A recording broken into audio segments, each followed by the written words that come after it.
वृंदा blogs में आप सभी का स्वागत है। उम्मीद करती हूँ स्वस्थ होंगे, मस्त होंगे, व्यस्त होंगे। दोस्तों, कल है 1 मई 2023, दिन सोमवार, और कल है मोहिनी एकादशी।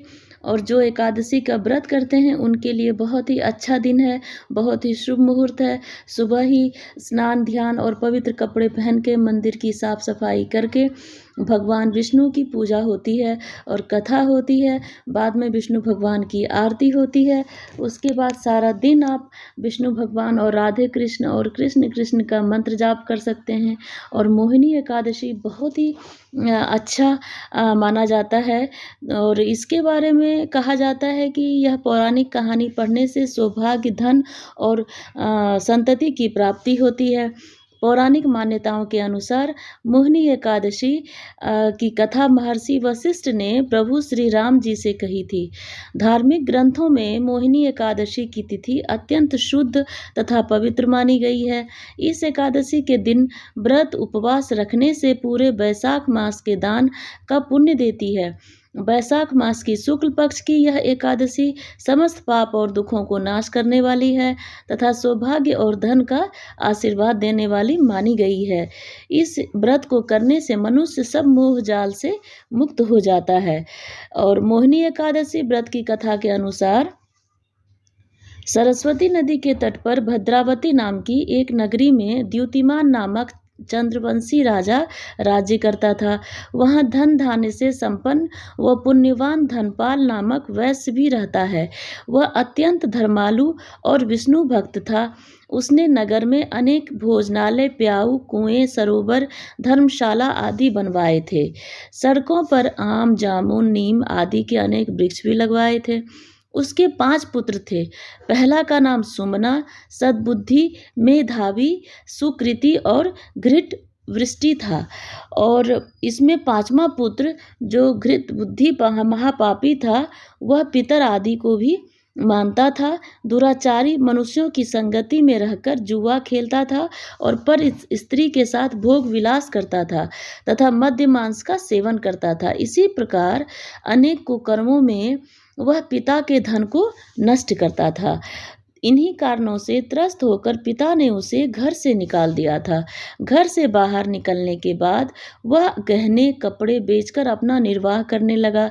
जब सब कुछ नष्ट हो गया तो वह दुराचारी साथियों ने उसका साथ छोड़ दिया। अब वह भूख प्यास से अति दुखी रहने लगा।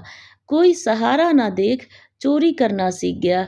एक बार वह पकड़ा गया तो वैश्य का पुत्र जानकर चेतावनी देकर उसे छोड़ दिया गया, मगर दूसरी बार फिर पकड़ में आ गया। राजाज्ञा से इस बार उसे कारागार में डाल दिया गया। कारागार में उसे अत्यंत दुख दिए गए।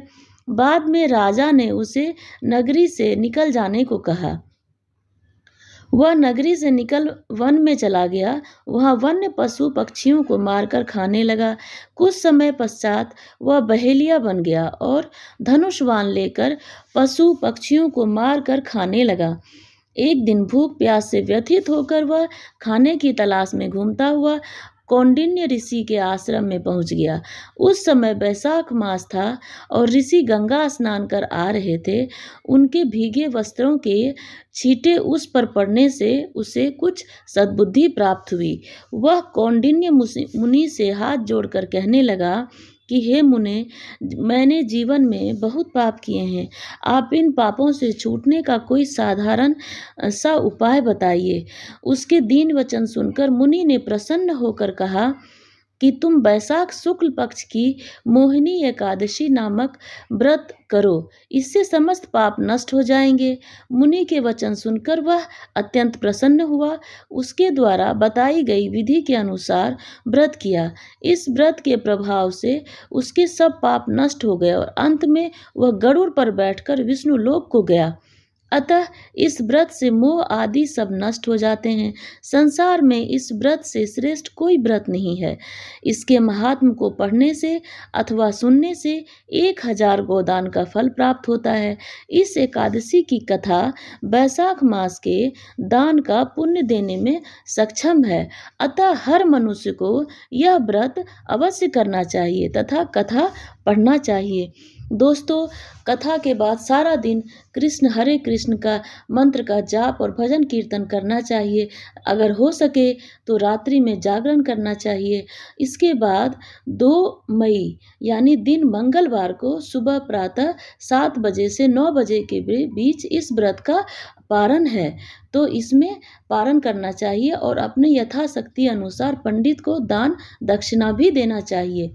तो उम्मीद करती हूँ आज का यह मोहिनी एकादशी की व्रत कथा आप सभी को पसंद आया होगा। तो प्लीज़ इसे सुनें और लाइक करें, शेयर करें।